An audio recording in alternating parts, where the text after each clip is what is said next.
الحمد لله وحده والصلاة والسلام على من لا نبي بعده وعلى آله وأصحابه الذين أوفوا عهدا الذين هم مفاتيح الرحمة ومصابيح الغرر.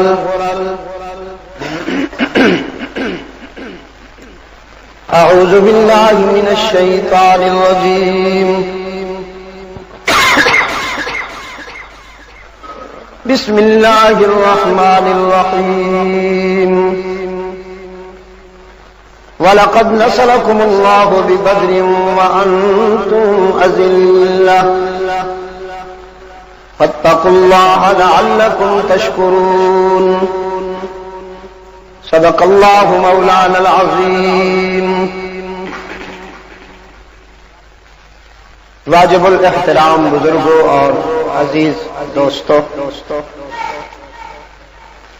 آج 19 اپریل 1996 ہم یہاں کوثر مسجد کے ماڑی کراچی سندھ پاکستان میں جمعہ سے قبل کی نشست میں دعوت و تبلیغ کی نسبت سے جمع.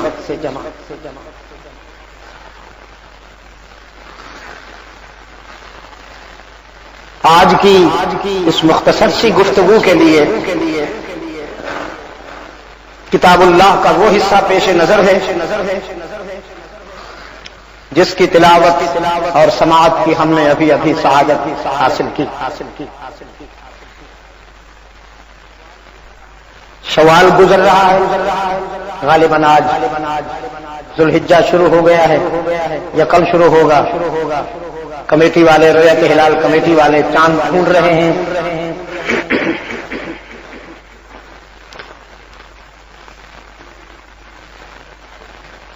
شوال میں ہجرت کے تیسرے سال شوال میں غزوہ احد سامنے آیا. جو ریئیکشن ہے، رد عمل ہے غزوہ بدر کا.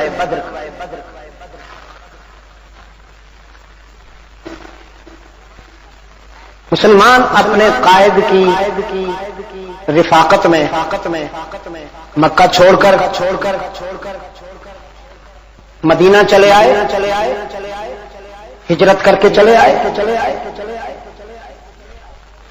چاہیے تھا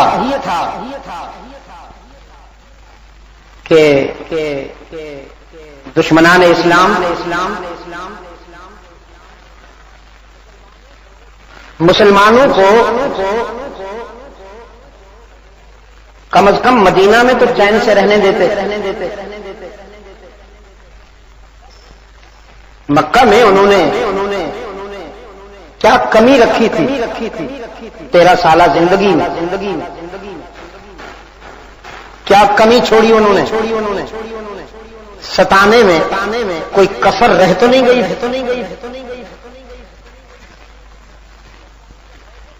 لیکن ان کے غیظ و غضب نہیں اضافہ اس لیے ہوتا چلا گیا کہ وہ اللہ کے رسول صلی اللہ علیہ وسلم پر جتنے مظالم اٹھا سکتے تھے، جتنا ستم کر سکتے کر ڈالا. سارا ظلم و ستم کر گزرنے کے باوجود ترس گئے کہ کبھی محمد عربی غصے میں تو آئے. صبر و حوصلہ کے اس سمندر میں وہ کوئی تلاطم نہ پیدا کر سکے، تموج نہ پیدا کر سکے.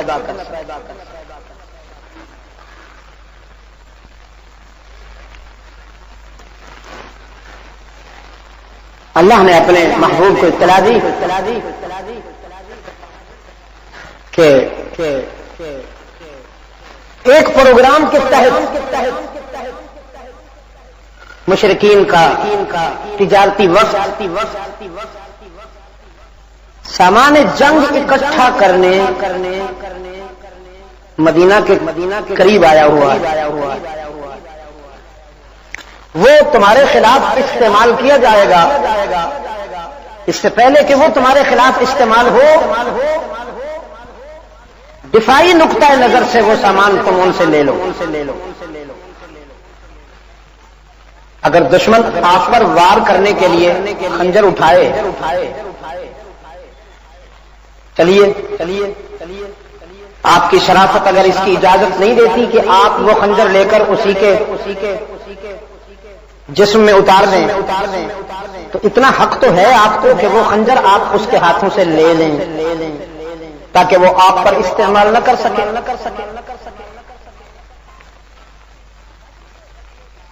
بدر کے غزوے کا جو داعیہ ہے وہ صرف اتنا ہی داعیہ کہ وہ خنجر جو ہمارے خلاف استعمال ہونے والا ہے ہم دشمن کے ہاتھ سے لے لیں۔ اس کے لیے آپ صلی اللہ علیہ وسلم مدینہ سے روانہ ہوئے۔ بدر ایک جگہ کا نام ہے۔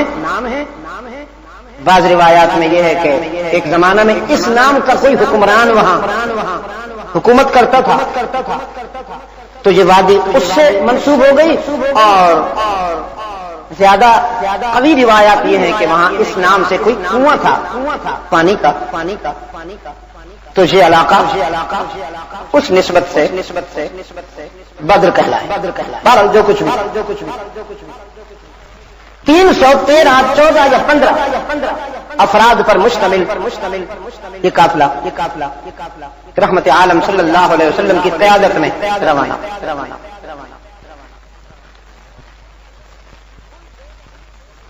کل 2 یا 3 گھوڑے تھے، 5 یا 6 تلواریں تھیں، البتہ اونٹ زیادہ تھے سواری کے لیے۔ گھوڑے تو جنگ میں استعمال ہوا کرتے ہیں، اونٹ نہیں ہوتے۔ اونٹ پر سامان لادا جاتا ہے، سواری ہوتی۔ تو گھوڑے نہ ہونے کے برابر، تلواریں بالکل محدود۔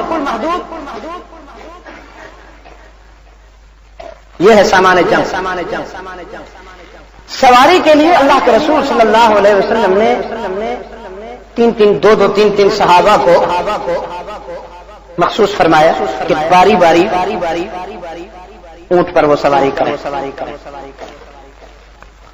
آپ نے بھی اپنے ساتھ 2 افراد کا انتخاب فرمایا، ایک سیدنا علی ہے رضی اللہ تعالیٰ عنہ، اور دوسروں کا اس وقت میرے ذہن میں نام نہیں۔ منزل بمنزل سوار ہوتے ہیں، کچھ پیدل چلتے ہیں۔ ان دونوں نے اللہ کے رسول صلی اللہ علیہ وسلم سے عرض کیا کہ ہم اپنی باری آپ کو ہبہ کرتے ہیں، آپ سوار رہیے، ہم پیدل چلتے ہیں۔ اس پر اللہ کے رسول صلی اللہ علیہ وسلم نے فرمایا تم نے خود سے مجھے کمزور جانا کہ میں تو گھوڑے پہ سوار نہ ہوں، چونکہ ضعیف ہوں، کمزور ہوں، اور چونکہ تم طاقتور ہو، تم چل سکتے ہو۔ کہا نہیں اللہ کے رسول، آپ تو ہم سے بہت ہی زیادہ قوی ہیں، ہم نے اس لیے تو نہیں کہا، ہم نے تو اس لیے کہا کہ ہم آپ کے خدام ہیں، آپ ہمارے آقا ہیں، ہم پیدل چلیں گے، آپ سوار ہوں گے۔ رحمت عالم صلی اللہ علیہ وسلم نے فرمایا میرے ہاں خادم اور مخدوم کا معیار یہ نہیں ہے کہ مخدوم کو حریر میں لپیٹ کر اونٹ پہ ڈال دیا جائے اور خادم پیدل چلتے رہیں۔ میرے ہاں خادم اور مخدوم کا معیار یہ ہے کہ مساوات ہو اور انصاف مجروح نہ ہونے پائے۔ یہ ادائیں اللہ کے رسول صلی اللہ علیہ وسلم نے اپنے صحابہ کو سکھائیں۔ اسی کا نتیجہ تھا کہ بیت المقدس میں جب فاتح بن کر خلافت راشدہ کا دوسرا تاجدار سیدنا فاروق اعظم رضی اللہ تعالی عنہ آئے تو آپ کے ساتھ ہم سفر کئی دن کا وہ سفر کا مرحلہ تھا، بیت المقدس کے قریب آئے تو دور سے نظر آیا کہ شہر سے باہر ایک بہت بڑی تعداد لوگوں کی آئی ہوئی، ان میں مسلمان بھی تھے، غیر مسلم بھی تھے، یہودی بھی تھے، نصرانی بھی، اور یہودیوں کے پریسٹ بھی تھے جو توریت کے ورقے ہاتھوں میں لیے مسلمانوں کے امیر اور بیت المقدس کے فاتح کو دیکھنے کے لیے آئے ہوئے کہ آسمانی صحائف میں بیت المقدس کے فاتح کی جو علامات بتائی گئی ہیں، جو نشانیاں بتائی گئی ہیں، وہ ان میں ہیں کہ نہیں ہیں۔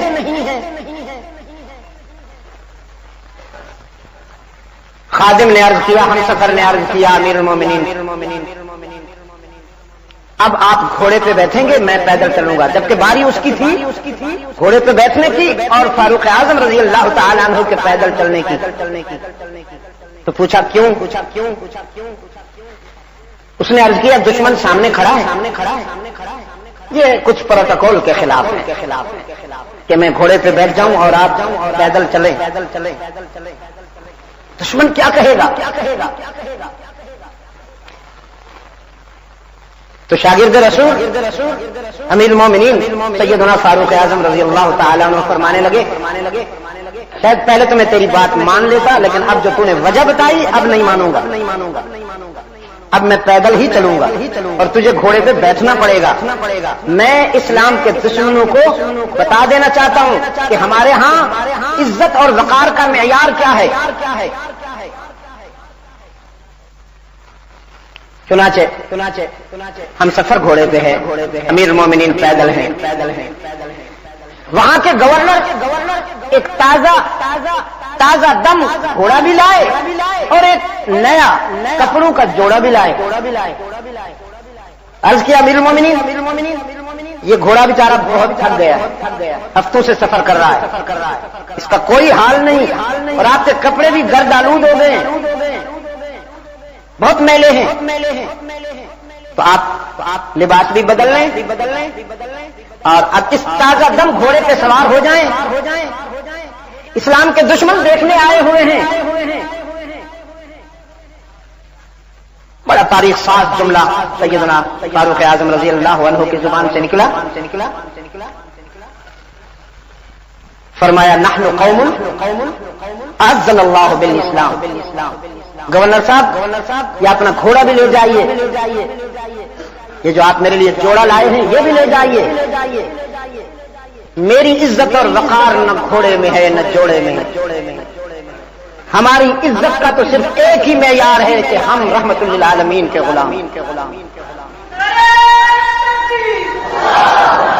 ہم محمد عربی کے غلام ہیں، اللہ نے ہمیں اسلام کی دولت عطا کی ہے، ہم مسلمان ہیں، بس۔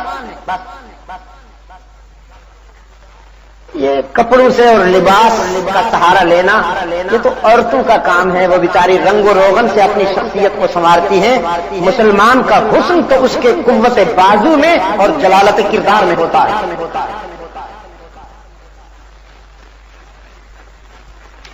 یہ ادائیں سیکھی ہیں انہوں نے اپنے معلم کامل، اپنے استاذ کامل رحمت عالم صلی اللہ علیہ وسلم۔ بدر کے محاذ پر تشریف لائے، اختصار بھی کروں گا کیونکہ وقت بہت محدود ہوتا ہے۔ اب کچھ صورتحال ایسی بنی ہوئی ہے کہ دشمن پہلے سے آئے ہوا ہے تو آرام کر چکا ہے، مسلمان ابھی آئے ہیں تھکے ہوئے، ٹائٹنس بہت زیادہ، روزہ بھی رکھا ہوا تھا۔ اسی سفر میں یہ رعایت نصیب ہوئی امت مسلمہ کو اللہ کی طرف سے کہ مسافر کے لیے روزہ فرض نہیں۔ آپ صلی اللہ علیہ وسلم نے اونٹنی پر سب سے پہلے خود افطار فرمایا، پانی لے کر آپ نے نوش فرمایا اور اعلان کیا کہ میرے رب نے یہ احسان کیا ہے میری امت پر کہ وہ سفر کے دوران روزہ نہ رکھے۔ تاہم شدید گرمی اور ریتلا علاقہ تھا، پاؤں ریت میں دھستے تھے، یعنی اگر آپ صاف جگہ پر چلیں تو ریتلے علاقہ میں چلنے سے کئی گنا زیادہ آپ کی انرجی خرچ ہوگی، اور جسم پہ لباس جو ہے وہ اونٹ کی اون کا ہے. آپ سمجھ رہے ہیں؟ سنت ہے سوت کا لباس پہنیے یا خالص اون کا لباس. آپ صلی اللہ علیہ وسلم نے حریر ریشم صرف یہ کہ استعمال نہیں فرمایا، منع فرمایا ہے مرد کے لیے. اور میں اس پولیسٹر اور ٹیٹرون کو بھی ریشم ہی کی ایک قسم سمجھتا ہوں. اگر آپ کو اللہ توفیق دے تو بچا کیجئے پولیسٹر سے بھی اور ٹیٹرون سے بھی. نہ صرف یہ کہ یہ مسنون نہیں، ہمارے آقا نے اس کو استعمال نہیں فرمایا، صحت کے لیے بھی بہت مضر ہے. یہ پلاسٹک کا جو لباس ہے، ٹیٹرون، پولیسٹر، پلاسٹک کے لفافے میں آپ ہاتھ ڈالیے، تھوڑی دیر کے بعد پسینہ ہو جائے گا. جس کا مطلب یہ ہے کہ ٹمپریچر ان نیچرل ہوگا، غیر فطری درجہ حرارت آپ کے جسم پر یہ طاری رہتا ہے جب آپ پولیسٹر یا ٹیٹرون استعمال کریں. دشمن پہلے سے موجود، وہ تازہ دم ہے. اسلام کا لشکر ابھی آیا تو ذرا تھکا ہوا ہے. اللہ کے رسول صلی اللہ علیہ وسلم کو راستے میں یہ اطلاع مل گئی تھی کہ ابو سفیان نے بڑے پرجوش نمائندے مکہ بھیجے ہیں کہ محمد آ رہا ہے صلی اللہ علیہ وسلم، اپنے صحابہ کو لے کر وہ آ رہا ہے تو شاید تصادم ہوگا، آ جاؤ، جو کچھ لا سکتے ہو وہ بھی لے آؤ، اور جتنی تعداد میں آ سکتے ہو آ جاؤ. اللہ نے اپنے رسول کو اس کی بھی اطلاع دے دی کہ اب سامان جنگ لینے کا مسئلہ نہیں رہا، اب تصادم کا امکان ہے. تو آپ صلی اللہ علیہ وسلم نے راستے میں صحابہ کو بٹھا کر خطاب فرمایا. صورتحال تبدیل ہو گئی ہے. پہلے ہم چلے تھے دشمن سے وہ ہتھیار چھین لینے کے لیے جو ہمارے خلاف استعمال ہونے والا تھا، لیکن اب صورتحال یہ ہے کہ شاید مقابلہ کرنا پڑے، تصادم ہو جائے، تو تم میں سے جو شخص واپس جانا چاہے بطیب خاطر جا سکتا ہے، میری طرف سے اجازت. یہ ہے رحمت عالم کی دیانت کا وہ معیار کہ انسانی تاریخ میں کہیں اور نہیں ملے گا، کہ چونکہ ہم چلے تھے ایک مختلف ہدف کو سامنے رکھ کر، ہم جنگ کے لیے نہیں چلے ہیں، اس خیال سے چلے ہیں کہ دشمن کی ایک محدود سی تعداد ہے، تھوڑے سے افراد ہیں، ہم ان سے وہ سامان جنگ لے لیں گے. لیکن چونکہ اب صورتحال جنگ کی بن رہی ہے تو رحمت عالم صلی اللہ علیہ وسلم نے فرمایا اگر تم واپس جانا چاہو تو میری طرف سے اجازت. صحابہ نے کھڑے ہو کے عرض کیا اللہ کے رسول ہم بنی اسرائیل نہیں ہیں کہ اپنے پیغمبر سے کہیں اذهب انت وربك فقاتلا انا هنا قاعدون، ہم واپس نہیں جائیں گے، ہمارا جینا ہمارا مرنا آپ کے ساتھ ہے. اللہ کے رسول ہم کیا کریں گے واپس جا کر مدینہ میں، صورتحال جو بھی ہوگی ہم آپ کے ساتھ. اگر آپ کی رفاقت میں موت ملتی ہے تو کئی زندگیاں اس موت پہ قربان. آپ صلی اللہ علیہ وسلم بہت مسرور ہوئے. حدیث میں آتا ہے کہ فرط مسرت میں آپ کا چہرہ چمک اٹھا. چنانچہ آپ تشریف لائے. اب صورتحال یہ کہ دشمن جہاں بیٹھا ہوا ہے اس نے جس جگہ پر قیام کر رکھا ہے وہ زمین ہموار ہے، اور جہاں صحابہ آئے ہیں وہ زمین ریتلی ہے، ریت کا ٹیلا ہے. تو یہاں پاؤں دھستے ہیں، وہاں پاؤں ٹکتے ہیں. صاف میدانی علاقے میں وہ پرسکون ہیں، یہ تھکے ہوئے ہیں. وہ تعداد میں زیادہ ہیں، یہ تعداد میں کم ہیں. ان کے پاس سامان جنگ زیادہ ہے، یہاں سامان جنگ کم ہے. اب دیکھیے اللہ کی مدد کیسے آتی. اللہ کی مدد کیسے آتی ہے؟ سب سے پہلے تو حق تعالیٰ کا یہ کرم ہوا کہ صحابہ کرام رضوان اللہ علیہ مجمعین پر نیند طاری کر دی. فرمایا یغشیکم النعاس امنۃ منہ. یہ بھی سنت اللہ ہے. کبھی کبھی وہ اپنے بندوں کو سلا دیتا ہے. اصحاب کہف کو سلایا نا. کتنی دیر سلایا؟ 309 سال. اصحاب کہف کو 309 سال سلایا اور اصحاب محمد کو لمٹ تو نہیں ہے، ٹائم لمٹ نہ بتائی گئی ہے اور نہ کہیں مذکور ہے، لیکن اگر میں یہ کہوں کہ 3 منٹ 9 سیکنڈ سلایا تو اتنا غلط بھی نہیں ہوگا.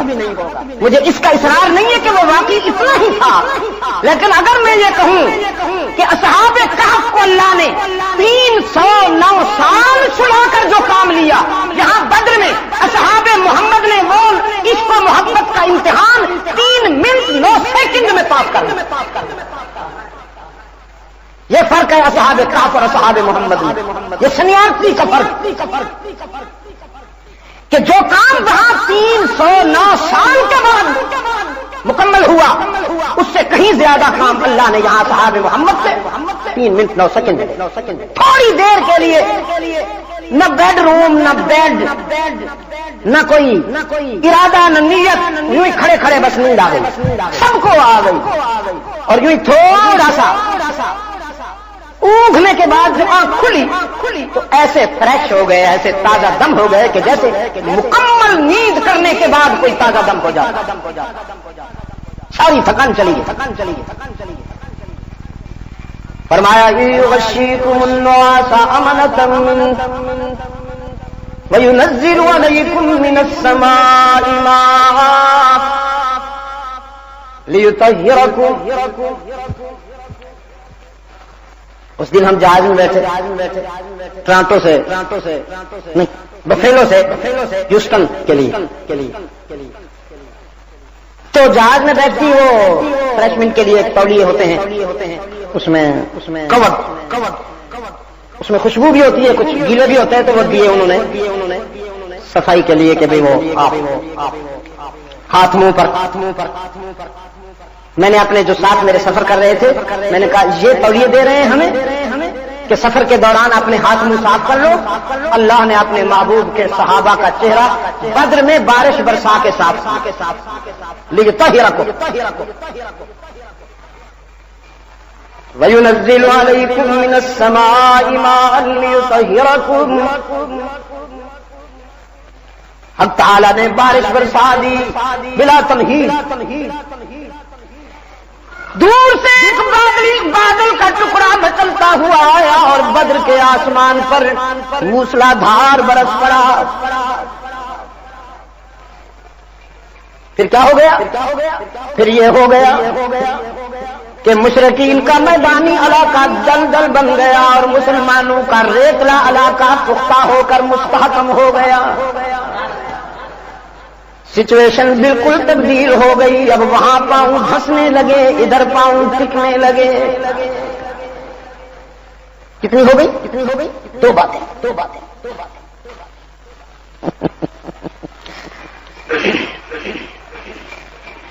تیسرا کرم فرمایا یریکہم اللہ فی منامک قلیلا. اللہ نے ان کی تعداد انہیں کم دکھائی اور ان کی تعداد انہیں زیادہ دکھائی. وہ ڈسکریج ہو گئے، یہ انکریج ہو گئے. 3 اور چوتھا کرم یہ ہوا کہ حق تعالی نے فرشتے نازل کیے. قطار اندر قطار فرشتے آئے. ایک جگہ ہے بثلاثت آلاف اور دوسری جگہ ہے بخمسۃ آلاف. 5000 فرشتوں کا لشکر آیا. اور ارباب علم و دانش صرف یہی غزوہ ہے جہاں فرشتوں کا نزول یقینی ہے. جنہیں رحمت عالم صلی اللہ علیہ وسلم نے خود اپنی نگاہوں سے دیکھا اور اپنے یار غار سے صدیق اکبر سے فرمایا، دیکھو ابو بکر، فرشتوں کا لشکر آیا ہے، جبرائیل قیادت کر رہے ہیں۔ اب تو یار لوگ یہاں نمبر بناتے ہیں۔ درباری جنس کہتی ہے سن 64 میں بھی فرشتے آئے تھے، ہرے ہرے لباس پہن رکھے، جھوٹے مکار کہیں، ہری ہری پگڑیاں پہنی ہوئی انہوں نے، لیکن فرشتے بھی ہرا ہرا لباس پہنتے۔ ہری پگڑی نہ سنت ہے نہ شریعت ہے، صرف سیاست ہے۔ سنت سفید امامہ ہے یا سیاہ امامہ؟ آپ صلی اللہ علیہ وسلم نے پوری زندگی سفید امامہ زیب سر فرمایا۔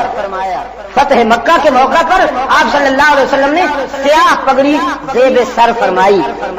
واللہ العظیم مسجد میں بیٹھا ہوں، پوری زندگی آپ نے ہرے رنگ کا امامہ استعمال نہیں فرمایا۔ اب ان سے پوچھو یہ جو مذہبی طوطے، بھئی تم نے یہ کہاں سے لی؟ کہتے جی حضور کے روضہ انور کے گنبد کا رنگ سبز ہے نا، بدبختوں وہ تو وہابیوں کا بنایا ہوا ہے۔ ویسے تو تمہیں وہابی ہضم نہیں ہوتے، لیکن ان کے بنائے ہوئے گنبد کا رنگ بڑا اچھا لگا تمہیں۔ تو فرشتوں کا جو نزول ہے وہ غزوہ بدر میں منسوس ہے۔ منسوس کس کو کہتے ہیں؟ جس حقیقت کی اطلاع قرآن دیتا ہے اس حقیقت کو منسوس کہتے ہیں، اور جو قول و عمل اللہ کے رسول کی زندگی یا فرمان سے ملتا ہے اس کو مسنون کہتے ہیں۔ فرشتے آئے، کتنی باتیں ہو گئی بھائی؟ نیند، بارش، تعداد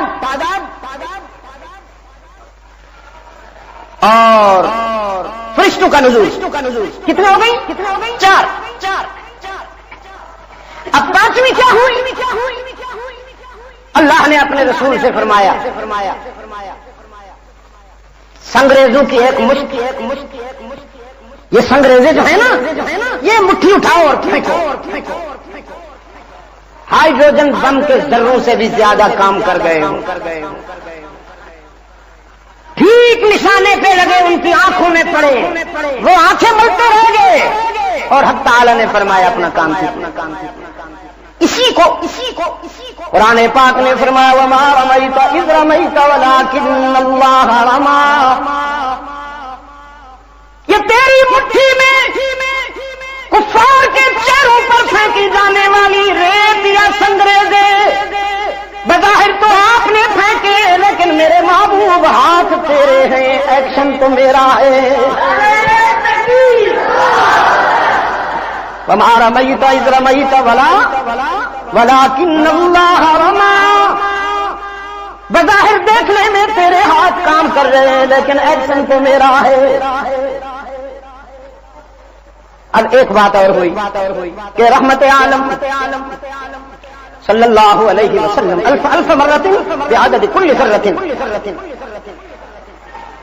محو دعا ہو گئے اپنے خیمہ میں، عاجزی اور تواضع کے ساتھ محو دعا ہوئے، جس کی راوی صدیق اکبر ہیں رضی اللہ تعالی عنہ کہ وہ وہیں موجود ہیں۔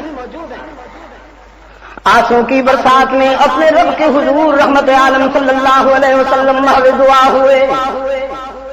یہ 313 تعداد میں تو بہت تھوڑے ہیں لیکن وزن میں بہت زیادہ ہے۔ میرے معبود میری محنتوں کا ثمر ہے، میری تعلیم و تربیت کے شاہکار ہیں۔ یہ تعداد میں تو بالکل تھوڑے ہیں لیکن میری بھی پہچان ہے اور تیری بھی پہچان ہے۔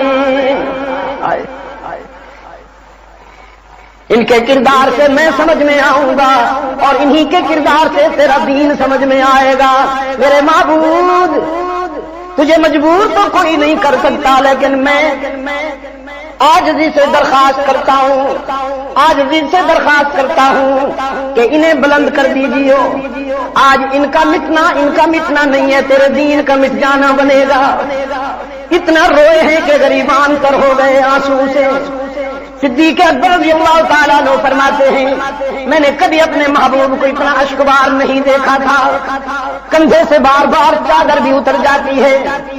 میں نے آگے بڑھ کر چادر رحمت عالم کی کندھے پہ ڈالی اور عرض کیا اللہ کے رسول تیرے رب نے وعدہ کر رکھا ہے کہ وہ تیری مدد کرے گا، تو کیا اللہ کا وعدہ سچا نہیں؟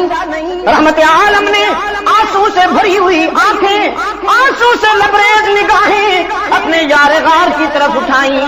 فرمایا میرے رب کا وعدہ تو سچا ہے، وہ اپنا وعدہ پورا کرے گا، لیکن ابو بکر میں اس سے مانگنا کیوں چھوڑ دوں؟ میرا منصب ہی یہی ہے، میرا مقام ہی یہی ہے کہ میں مانگتا چلا جاؤں. وہ تو اپنا وعدہ سچا کرے گا.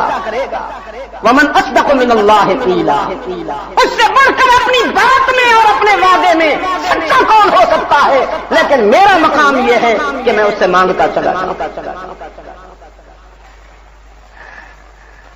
میرے گرامی قدر دوستو،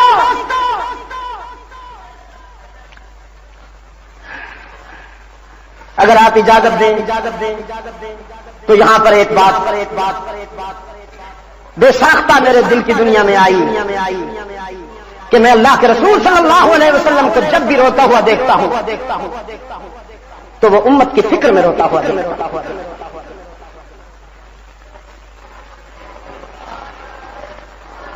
بہت کم مجھے ایسا ملا کہ رحمت عالم صلی اللہ علیہ وسلم اپنی ذات کے فکر میں رو رہے ہوں. بہت کم ایسا. ایک روایت ہے مخدومۃ المسلمین ام المومنین سیدہ عائشہ صدیقہ رضی اللہ تعالی عنہا سے فرماتی ہیں قام رسول اللہ صلی اللہ علیہ وسلم بآیۃ من القرآن کل لیلہ. ایک شب ایک رات رحمت عالم صلی اللہ علیہ وسلم قرآن کریم کی ایک آیت کو دہراتے رہے اور روتے رہے، دہراتے رہے اور روتے رہے، دہراتے رہے اور روتے رہے. اتنا قیام فرمایا، اتنا سجود فرمایا، اس قدر عاجزی فرمائی، اس قدر آنسو بہائے. ام المومنین فرماتی ہیں رات تھک گئی، محمد عربی نہ تھکے صلی اللہ علیہ وسلم الف مرۃ بعدد کل ذرۃ. اور وہ آیت کون سی تھی؟ میں وہ آیت آپ کو بتاؤں گا تو ساری بات سمجھ میں آ جائے گی کہ کیوں رو رہے ہیں. فرمایا ان تعذبهم فإنهم عباد، ان تعذبهم فإنهم عباد وإن تغفر لهم فإنك أنت العزيز الحكيم. میرے معبود، یہ میری امت کے گناہگار، یہ میرے نام لیوا دامن گناہوں سے بھر کے آئے ہیں، اپنا دامن خطاؤں سے بھر کے آئے ہیں، بڑی ٹھوکریں کھا کے آئے ہیں میرے معبود. اب اگر تو انہیں ان کے گناہوں پہ سزا دینے لگے، ان کی گرفت کرنے لگے تو ہے تو انصاف. مجرم کو سزا ملنی چاہیے نا، ہے تو انصاف.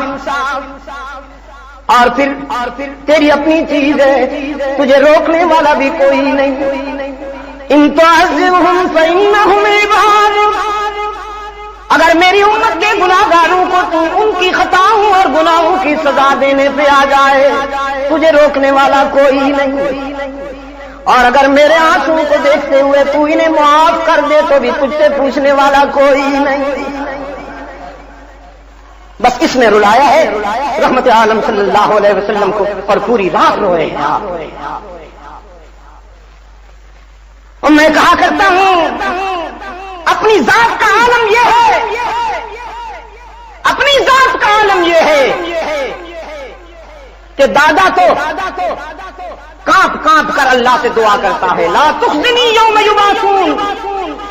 یوم لا ينفع مال ولا بنون، اے اللہ جس دن مال کام نہیں آئے گا، جس دن اولاد کام نہیں آئے گی، جس دن رشتے کام نہیں آئیں گے، جس دن برادریاں کام نہیں آئیں گی، جس دن پارٹیاں کام نہیں آئیں گی، اے اللہ مجھے اس دن کے نقصان سے بچا لینا، جس دن تیری نظر کرم کے سوا کوئی چیز کام نہیں آئے گی، اس دن مجھے نقصان سے بچا لینا۔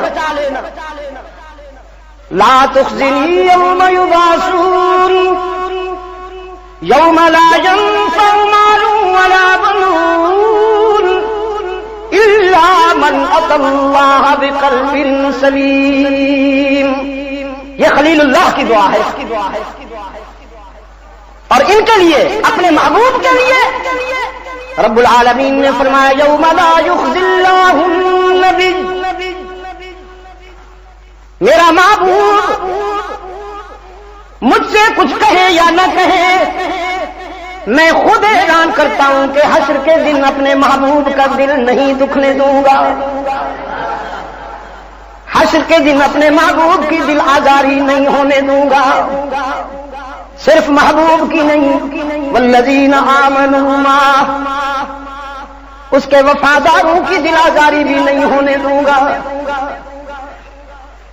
جنہوں نے میرے محبوب سے رفاقت میں حق ادا کر دیا، جنہوں نے میرے محبوب سے کیا ہوا وعدہ نبھایا، جن کی دوستی اور جن کی رفاقت قیامت تک کے لیے مثال بن گئی، ان میں سے کوئی صدق کا بادشاہ ہے، کوئی عدل کا بادشاہ ہے، کوئی حیا کا تاجدار ہے، کوئی ولایت کا تاجدار ہے۔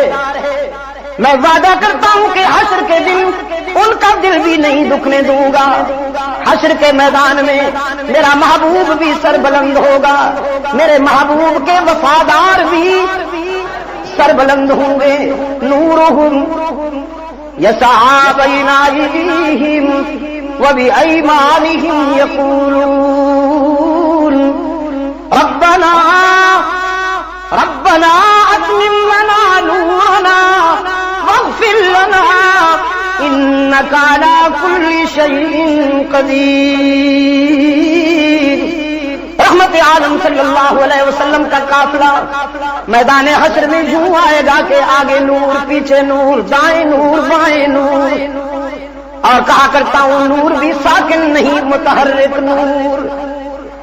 جیسے بادشاہ آتے ہیں، ان کے آگے پیچھے دائیں بائیں خدام دوڑتے ہیں، جب حشر میں رحمت عالم آئیں گے تو ان کا مقام یہ بتایا قرآن کریم نے، آگے پیچھے دائیں بائیں نور دوڑتا بھاگتا نظر آئے گا، نور کے سیلاب میں میرا آقا آئے گا۔ نہیں سمجھ میں آئی عجم کے مولوی کو بات، سویٹ ڈش زیادہ کھا بیٹھا، سویٹ ڈش زیادہ کھا بیٹھا، نہیں سمجھ میں آئی اس کے بعد پیغمبر کی بصریت کا انکار کر کے اپنی آخرت بھی گنوا بیٹھا اور امت کو لڑا بیٹھا، اپنے کسٹمر بنانے کے لیے، ووٹ بینک بنانے کے جنون میں پیغمبر کی بصریت کا انکار کر کے اپنی آخرت بھی گنوا بیٹھا۔ کراچی کے روشن ضمیروں، رب کعبہ کی قسم، نبی کی انسانیت میں کوئی شک نہیں، جس طرح اس کی الوہیت میں کوئی شک نہیں، پیغمبر کی انسانیت میں بھی کوئی شک نہیں۔ نبی بشر ہوتا ہے، نبی بشر ہوتا ہے لیکن بے شر ہوتا ہے، اور ایسا بے شر ہوتا ہے کہ اس کے پاؤں کی ٹھوکروں سے نور کے سیلاب آتے۔ خیر، آنسو کی برسات میں اللہ سے دعا کر رہے ہیں کہ میرا مقام یہی ہے کہ میں مانگتا چلا جاؤں، میری پہچان یہی ہے کہ میں مانگتا چلا جاؤں، اس سے بہتر دینے والا کوئی نہیں اور ان سے بہتر مانگنے والا کوئی نہیں۔ ہزاروں کے مقابلے میں 313 کھڑے ہیں، ہزاروں کے مقابلے میں صرف 313، ان میں بچے بھی ہیں، بوڑھے بھی ہیں۔ حضرت عبد الرحمن بن عوف رضی اللہ تعالیٰ عنہ فرماتے ہیں میرے دائیں بائیں بھی 2 بچے کھڑے، میں شدت احساس میں ڈوب گیا. اے کاش آج میرا یمین بھی مضبوط ہوتا, میرا یسار بھی مضبوط ہوتا, جوہر دکھاتا. لیکن اب تو حالت یہ ہے کہ دائیں بھی بچہ ہے, بائیں بھی بچہ ہے, یمین بھی ضعیف ہے, یسار بھی ضعیف. لیکن فرماتے ہیں میں ابھی سوچ رہا تھا کہ میرے دائیں بائیں کھڑے ہونے والے بچوں نے ثابت کر دیا کہ جسم تو ہمارا چھوٹا ہے لیکن عشق چھوٹا نہیں. ہم کم سن ہیں, کم نظر نہیں ہیں. کچھ لوگ کم سنی میں بھی بالغ ہو جاتے ہیں اور کچھ لوگوں کے بال سفید ہو جاتے ہیں جب بھی بچپنا نہیں جاتا. بوڑھے ہو کے بھی نابالغ رہتے ہیں. پوچھا ابو جہل کون سا ہے؟ فرماتے ہیں میں نے بچوں کی طرف غور سے دیکھا. دونوں بھائی تھے, معاذ اور معوذ, اور دونوں کے چہرے پہ عشق کی مستی چمک رہی تھی, سیاست نہیں تھی. عشق کی مستی چمک رہی تھی. میں نے کہا کیا کرو گے؟ ابو جہل از اور ہے, وہ ہمارا درد سر ہے, ہم اس سے نمٹیں گے, تم کیا کرو گے؟ ان میں سے معاذ نے سب غیرت میں سرخ آنکھوں سے میری طرف دیکھا اور فرمایا چچا بتاؤ پھر دیکھو کیا کرتے ہیں. فیصلہ کر کے آئے ہیں, آج روئے زمین پر وہ رہے گا یا ہم رہے گا. فرماتے میں نے پوچھا کیوں؟ بچے نے ایک ہی وجہ بتائی کہ وہ ہمارے آقا کا گستاخ اور رحمت عالم کے گستاخوں کو برداشت نہیں کیا جاتا جو سچے عاشق ہوتے ہیں. اور مولوی یہ رسول اللہ کے گستاخ ہیں, اور مولوی کا سائز بڑھتا جا رہا ہے.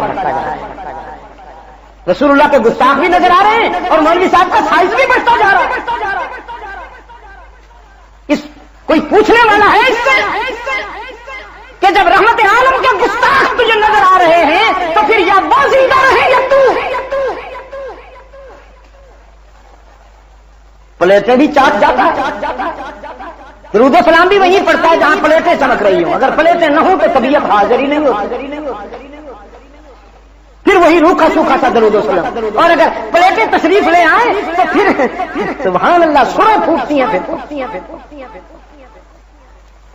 وہ رحمت عالم کا گستاخ ہے یا وہ زندہ رہے گا یا ہم زندہ رہے گا. فرماتے میں نے اشارہ کیا, دونوں بچے پرواز کر گئے میرے پہلو سے, اور پرواز ایسی کی کہ جیسے کمان سے تیر نکلتا ہے. جاتے جاتے ایک دوسرے سے کانوں میں کہنے لگے ہم سے قد میں بڑا ہے, باڈی میں بھی بڑا ہے, گھوڑے پہ بھی بیٹھا ہوا ہے کمبخت ابو جہل, تو ہماری تلوار کیسے پہنچے گی؟ معاذ نے اپنے چھوٹے بھائی معوذ سے کہا تو گھوڑے کی ٹانگوں پہ تلوار چلانا, جب وہ گرے گا تو پھر میری تلوار ٹارگٹ پہ ہوگی. یہ فیلڈنگ بھی جاتے جاتے فیلڈنگ بھی ہو گئی.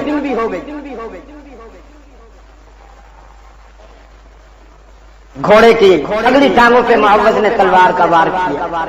جب وہ زمین بوس ہوا تو معوذ کی تلوار اپنے ہدف پہ تھی, اپنے ٹارگٹ پہ. ابو جہل کے ساتھ اس کا بیٹا آ رہا تھا اکرمہ. آگے چل کر تو یہ حضرت اکرمہ بنا.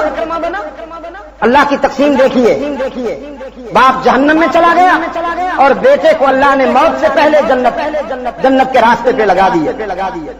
لیکن یہاں ابھی تک وہ کفر میں تھا. اس نے حضرت معاذ کے بازو پہ تلوار لگائی. بازو کٹ گیا, نیچے کا چمڑا اٹک گیا, تو بازو ان بیلنس ہو کر جھولنے لگا کیونکہ ہڈی تو ٹوٹ گئی, چمڑا اٹکا ہوا ہے تو اب وہ قابو میں نہیں آتا. کوشش کرتا ہے کہ بازو کو سنبھال لوں. اب یہ منظر رحمت عالم بڑی شفقت کے ساتھ دیکھ رہے ہیں, بڑے پیار کے ساتھ دیکھ رہے ہیں. ٹکی ہوئی ہے اللہ کے رسول کی نگاہ شفقت اپنے ان ننھے مجاہدین کی اداؤں پر. کچھ دیر تک کے لیے معاذ نے اپنے بازو کو سنبھالنے کی کوشش کی, پشت پہ ڈالا, یوں پکڑ کے رکھا, لیکن تلوار کو بھی سنبھالنا تھا. جب دیکھا کہ کہ یہ قابو میں نہیں آتا تو پھر جھولتے ہوئے بازو کا ہاتھ پکڑ کے پاؤں کے نیچے دیا اور بڑے آرام کے ساتھ بغیر کسی تکلف کے جھٹکا دے کے بازو کو توڑ کے پھینک دیا. زبان سے نہیں کہا, زبان حال سے کہہ دیا جو بازو اس کے رسول کے سفر میں رکاوٹ بنے گا وہ بازو بھی توڑ دیا جائے, چاہے وہ اپنا ہی کیوں نہ.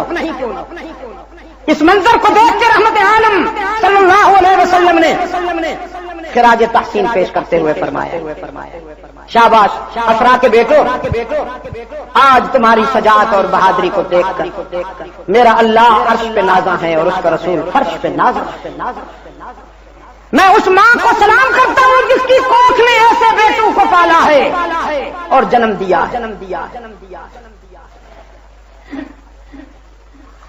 حضرت عبداللہ ابن مسعود رضی اللہ تعالی عنہ تشریف لائے تو دیکھا ابو جہل موت اور زندگی کی کشمکش میں پڑا ہے, ابھی تک جان نہیں نکلی.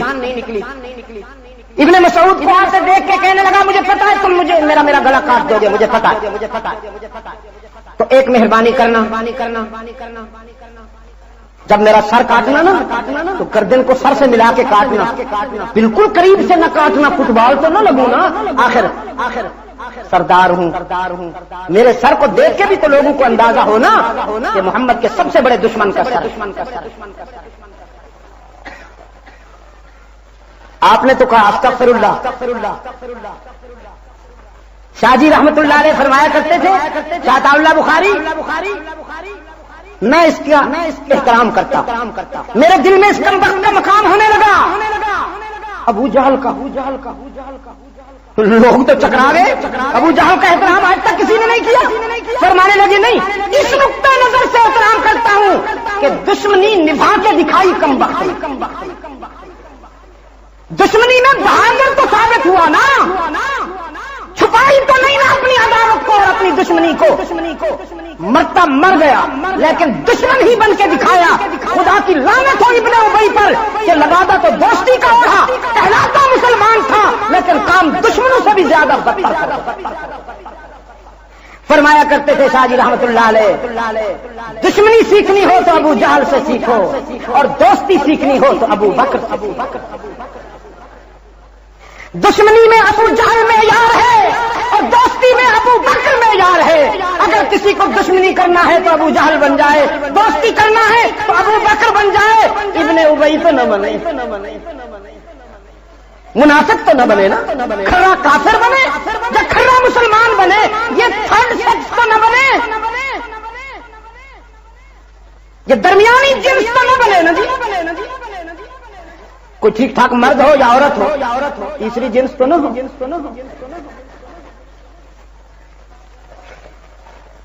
میرے عزیز دوستو, غزوہ بدر میں انسانی تاریخ کا ایک نیا باب ترتیب کیا. ایک مستشرق نے جائزہ لیا, کہتا ہے جنگ واٹرلو میں اگر بارش نہ ہوتی تو یورپ کا نقشہ بدل چکا ہوتا, اور غزوہ بدر میں اگر بارش نہ ہوتی تو انسانی تاریخ کا حلیہ بدل چکا ہوتا.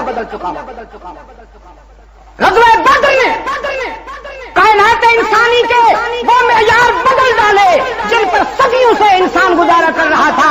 بدر نے ثابت کر دیا کامیابی کے لیے, فتح کے لیے نہ سامان جنگ ضروری ہے, نہ حرب و ضرب کے وسائل ضروری ہیں, نہ کثرت تعداد ضروری ہے, بلکہ کامیابی اور فتح کے لیے رسول اللہ کی اتباع اور اللہ سے رابطہ ضروری ہے. اللہ سے رابطہ ضروری ہے. اگر یہ آپ کو میسر ہے تو پھر دنیا کی کوئی طاقت آپ کو نقصان نہیں پہنچا. غزوہ احد میں چھوٹی سی تنبیہ ہوئی تھی مسلمانوں کی, چھوٹی سی تنبیہ ہوئی تھی مسلمانوں کو. وہ صرف اس لیے ہوئی تھی کہ اللہ کے رسول صلی اللہ علیہ وسلم نے فرمایا تھا یہاں ٹکے رہو جب تک میں نہ کہوں اس جگہ کو نہیں چھوڑنا. لیکن تھوڑی سی مس انڈرسٹینڈنگ ہو گئی. اللہ کی عظمت کی قسم نافرمانی نہیں تھی. صحابہ کبھی اللہ کے رسول کے فرمان کے خلاف سوچ بھی نہیں سکتے. مس انڈرسٹینڈنگ تھی کہ جس ہدف کے لیے ہمیں یہاں کھڑا کیا گیا تھا وہ ہدف پورا ہو چکا.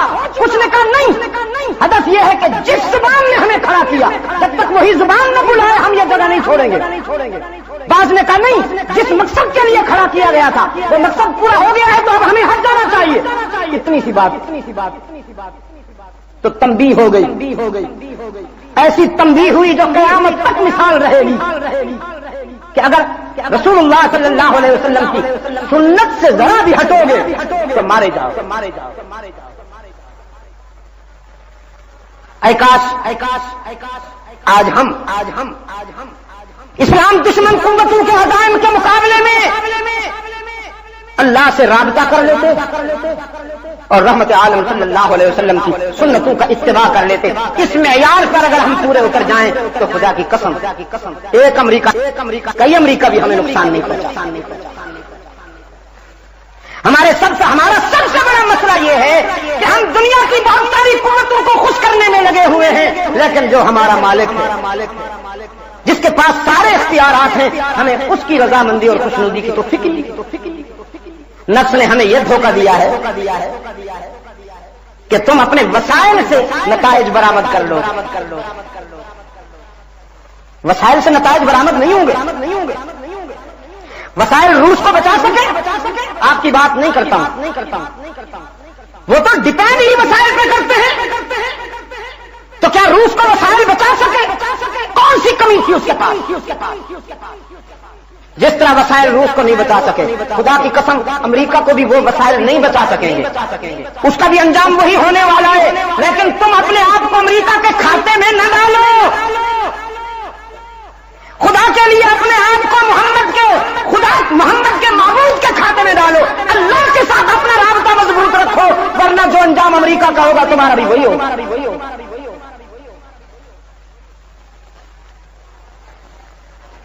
فرمایا وَلَقَدْ نَصَرَكُمُ اللَّهُ بِبَدْرٍ وَأَنْتُمْ أَذِلَّةٌ. اللہ نے بدر کے مقام پر تمہیں کامیابی عطا فرمائی حالانکہ تم تعداد میں تھوڑے تھے. کس نے کامیابی عطا فرمائی؟ مجھے پتہ نہیں تھا کہ کراچی میں گرمی کا یہ حال ہے. میں تو ادھر سے آیا ہزارہ سے. رات جو مجھ پہ گزر گئی وہاں مسجد قباء میں کپڑے بھی موٹے تھے، ڈریس کوٹ بھی پہنی ہوئی تھی گرم. اللہ اکبر اللہ، بڑی مشکل سے میں نے وقت گزارا. رحمت عالم صلی اللہ علیہ وسلم نے اپنے خیمہ میں آنسو کی برسات میں کس سے مدد مانگی؟ کراچی کے روشن ضمیروں، بہت اچھا لگتا ہے انسان جب اپنے رب سے مانگتا ہے. اس وقت اس کی عظمتوں پر زوال آ جاتا ہے جب وہ بندوں سے مانگتا ہے.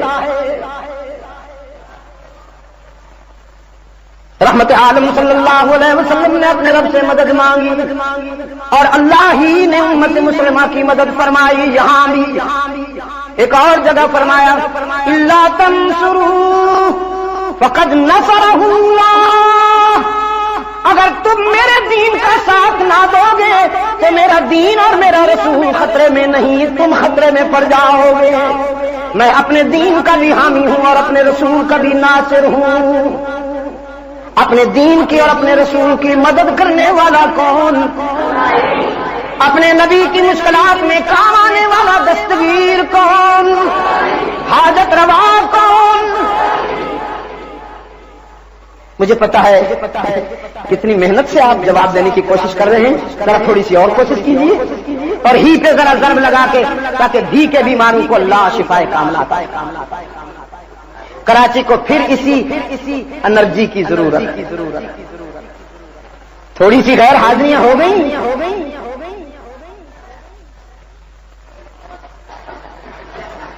تھوڑی سی غیر حاضریاں ہوئی. مشکلات و مصائب میں دستگیری کرنے والا کون؟ سچا مشکل کشا کون؟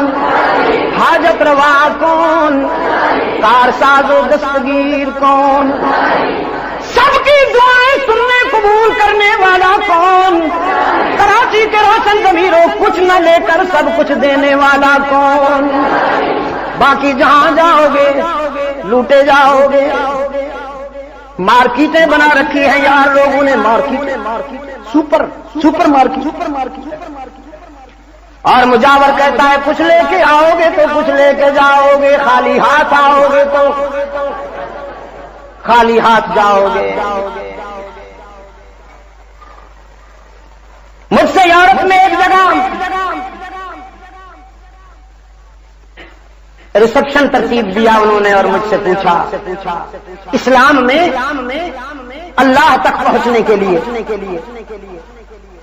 کتنی سیڑھیوں کی ضرورت ہے؟ میں نے کہا یہ سیڑھیاں کیا ہوتی ہیں؟ اس نے کہا ہمارے ہاں جو کلیسا میں بیٹھے ہوئے ہیں، جو چرچ میں بیٹھے ہوئے ہیں پادری، وہ کہتے ہیں ہم سیڑھی ہیں، تم تو دنیا میں لگے رہتے ہو، تمہارا یہ مقام کب ہے کہ اللہ تم سے تمہاری بات سنے، اللہ تمہیں مل جائے؟ درجے سے پڑے رہتے ہیں تو پھر وہ ڈائریکٹ نہیں سنتا، انڈائریکٹ سنتا۔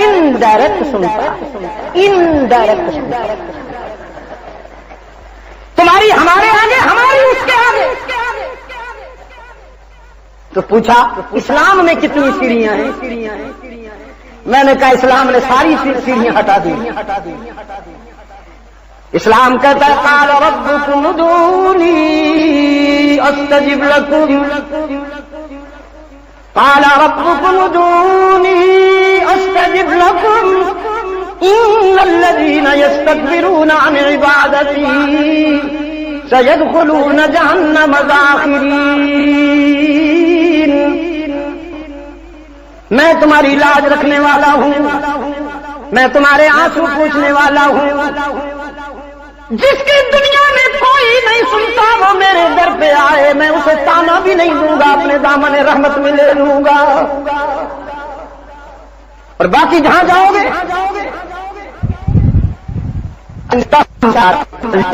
بات ہوگی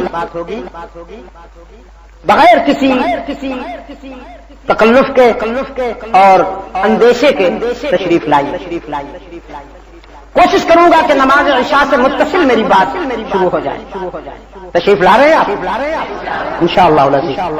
میں نے رات بھی کہا، اب بھی کہتا ہوں، الواد الحق، اس میں بہت ساری صداقتیں، بہت ساری سچائیوں کا آپ کو تذکرہ ملے گا بلا تکلف۔ یہ میرا ایڈیٹوریل ہے جس میں میں نے جائزہ لیا ہے کہ عیسائی مشنریز جن کا دعویٰ یہ ہے کہ ہم غریب پروری کر رہے ہیں، جو نتائج سامنے آ رہے ہیں ان نتائج نے بتایا ہے کہ غریب پروری نہیں ہو رہی، عیسائی سازی ہو رہی۔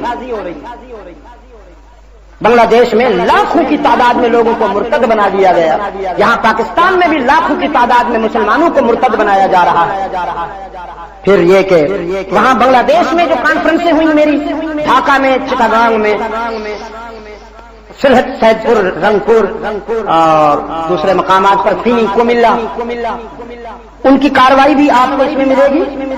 اور یورپ میں بھی میری جو کانفرنسیں ہوئی وہ بھی ان کی تفصیل بھی آپ کو ملے گی اس میں۔ حضرت مدنی کا بھی ایک مضمون، مولانا آزاد رحمۃ اللہ علیہ کا بھی ایک مضمون، کچھ حصہ اس کا انگلش میں ہے کیونکہ بیرونی دنیا میں ہم اس کو بھیج رہے ہیں۔ حکم دیتا ہوں اپنے ان تمام دوستوں کو جن کا مجھ سے تعلق ہے فکری اعتبار سے اور ذہنی اعتبار سے کہ وہ اس کو پڑھیں، اس کا مطالعہ کریں۔ اس طرح سے آپ کا تعاون بھی ہو جائے گا میرے اس جہاد میں۔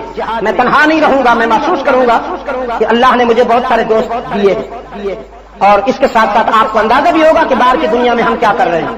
یہ نماز کے بعد آپ کو وہاں باہر میرے عزیزوں سے انشاءاللہ مل سکے گا۔ وآخر دعوانا ان الحمدللہ رب العالمین۔ سنتیں پڑھ لی، دوسری اللہ اکبر، اللہ اکبر، اللہ اکبر، اللہ اکبر، اشہد ان لا الہ الا اللہ، اشہد ان لا الہ الا اللہ، اشہد ان محمدا رسول اللہ، اشہد ان محمدا رسول اللہ، حي على الصلاة، حي على الصلاة، حي على الفلاح، حي على الفلاح،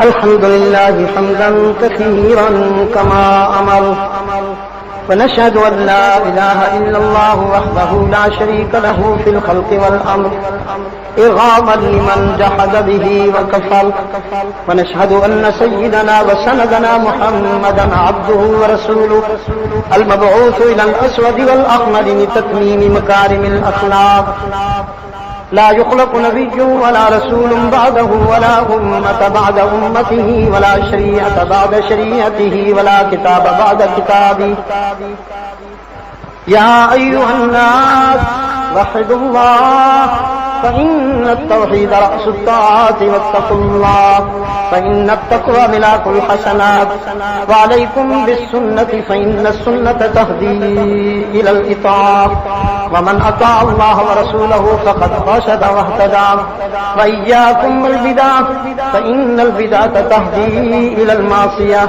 ومن يعص الله ورسوله فقد ضل وغوى وعليكم بالصدق فإن الصدق ينجي والكذب يهلك وعليكم بالإحسان فإن الله يحب المحسنين ولا تقنطوا من رحمة الله فإنه أرحم الراحمين ولا تحبوا الدنيا فتكونوا من الخاسرين ألا وإن نفسا لن تموت حتى تستكمل رزقها فاتقوا الله وأجملوا في الطلب وتوكلوا عليه فإن الله يحب المتوكلين أعوذ بالله من الشيطان الرجيم بسم الله الرحمن الرحيم فقال ربكم ادعوني أستجب لكم إن الذين يستكبرون عن عبادتي سيدخلون جهنم داخرين بارك الله لي ولكم في القرآن العظيم ونفعني وإياكم بالآيات والذكر الحكيم إنه تعالى جواد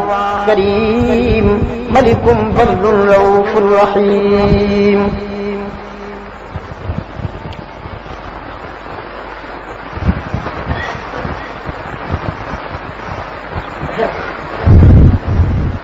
الحمد لله نحمده ونستعينه ونستغفره ونؤمن به ونتوكل عليه ونعوذ بالله من شرور أنفسنا ومن سيئات أعمالنا من يهده الله فلا مضل له ومن يضلل فلا هادي له ونشهد أن لا إله إلا الله وحده لا شريك له ونشهد أن سيدنا محمدا عبده ورسوله المبعوث إلى الأسود والأحمر لتتميم مكارم الأخلاق اللهم صل على محمد وعلى آل محمد بعدد من صلى وصام وصل كذلك على جميع الأنبياء والمرسلين وعلى الملائكة المقربين وعلى عباد الله الصالحين خصوصا على سيد المتقين والأبرار صاحب النبي في الغار والمزار أفضل الصحابة بالتحقيق خليفة النبي بلا فصل سيدنا أبي بكر الصديق رضي الله تعالى عنه وعلى الناطق بالصواب والعادل بالكتاب أمير المؤمنين سيدنا عمر بن الخطاب رضي الله تعالى عنه وعلى كامل الحياء والإيمان الشهيد المظلوم حين قراءة القرآن أمير المؤمنين سيدنا عثمان بن عفان رضي الله تعالى عنه وعلى صاحب السيف والقضاء ناصر العلم والهدى أمير المؤمنين سيدنا علي بن أبي طالب رضي الله تعالى عنه وعلى أزواج النبي صلى الله عليه وسلم خصوصا على خديجة وحفصة وزينب وعائشة وأم حبيبة وعلى السيدات الطاهرات الأربعة بنات النبي زينب ورقية وأم كلثوم وفاطمة وعلى السيدين السندين السعيدين أبي محمد الحسن وأبي عبد الله الحسين رضي الله تعالى عنهم والباقين من العشرة المبشرة قال النبي صلى الله عليه وسلم الله الله في أصحابي لا تتخذوهم من بعدي غرضا من أحبهم فبحبي أحبهم ومن أبغضهم فببغضي أبغضهم وقال صلى الله عليه وسلم خير القرون قرني ثم الذين يلونهم ثم الذين يلونهم اللهم أيد الإسلام والمسلمين اللهم انصر الإسلام والمسلمين اللهم انصر عساكر المسلمين واخذل الكفرة والمشركين اللهم لعن الكفرة والمنافقين عباد الله رحمكم الله إن الله يأمركم بالعدل والإحسان وإيتاء ذي القربى وينهى عن الفحشاء والمنكر والبغي يعظكم لعلكم تذكرون اذكروا الله يذكركم وادعوه يستجب لكم ولذكر الله تعالى أعلى وأولى أعظم وجل وأهم وأتم وأكبر والله يعلم ما تصنعون.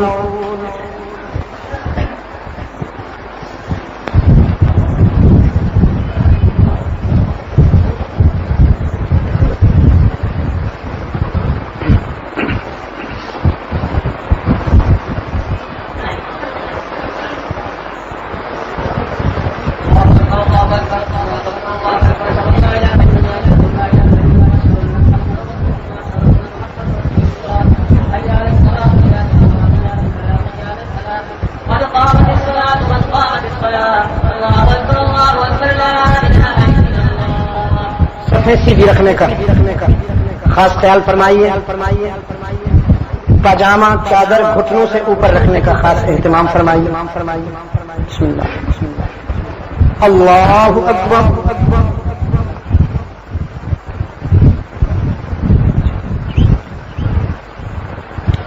الحمد للہ رب العالمین الرحمن الرحیم مالك يوم الدين إياك نعبد وإياك نستعين اهدنا الصراط المستقيم صراط الذين أنعمت عليهم غير المغضوب عليهم ولا الضالين.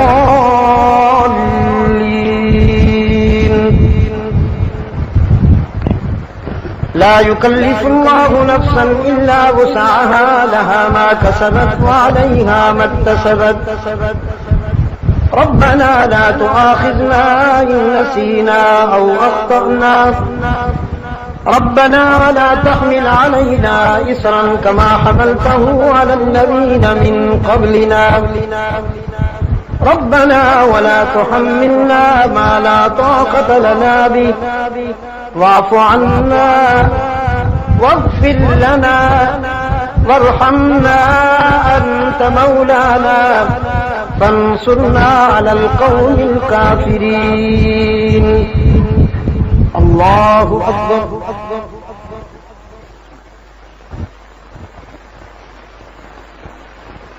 سمع الله لمن حمده. الله أكبر.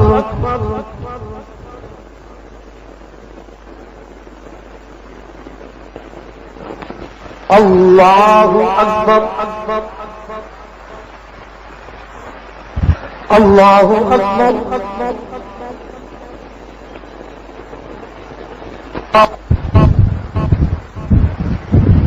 الحمد لله رب العالمين الرحمن الرحيم مالك يوم الدين إياك نعبد وإياك نستعين المغضوب عليهم ولا الضالين.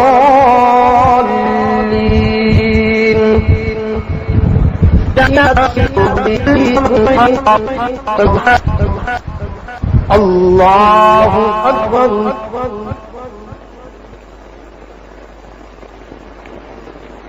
الله أكبر.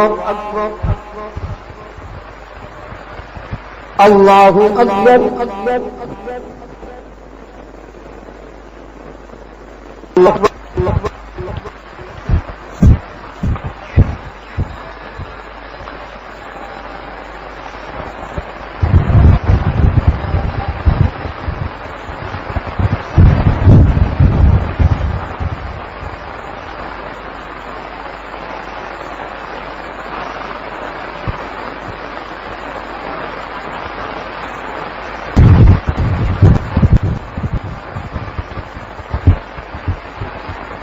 السلام علیکم ورحمۃ اللہ.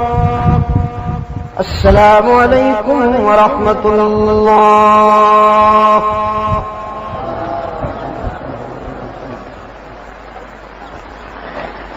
بسم اللہ الرحمن الرحیم. اللهم صل على سيدنا محمد النبي الأمي وعلى آله وصحبه وبارك وسلم. ربنا آتنا في الدنيا حسنة وفي الآخرة حسنة وقنا عذاب النار ظلمنا وإن لم تغفر لنا وترحمنا لنكونن من الخاسرين اللهم ثبتنا على صراط المستقيم واحفظنا من كل بلاء الدنيا وعذاب الآخرة اللهم إنا نعوذ بك من الشقاق والنفاق وسوء الأخلاق أنت الغني ونحن الفقراء أنت القوي ونحن الضعفاء نسألك رحمتك وفضلك ونعوذ بك من سخطك وغضبك اے اللہ عالم اسلام کی مدد فرما مسلمان جہاں کہیں مظلوم و مجبور ہیں ان کی دستگیری فرما یا رب العالمین فلسطین کے مسلمانوں کی مدد فرما چچنیا کے مسلمانوں کی مدد فرما افغانستان کے مسلمانوں کو طاغوت کی سازشوں سے نجات عطا فرما کشمیر کے مسلمانوں کی مدد فرما بوسنیا کے مظلوموں کی مدد فرما اے اللہ صومالیہ اور برما کے مسلمانوں کی مدد آسمانی بھی اور مشاغل کو ترقی اور فروغ عطا فرما جو بھائی جو دوست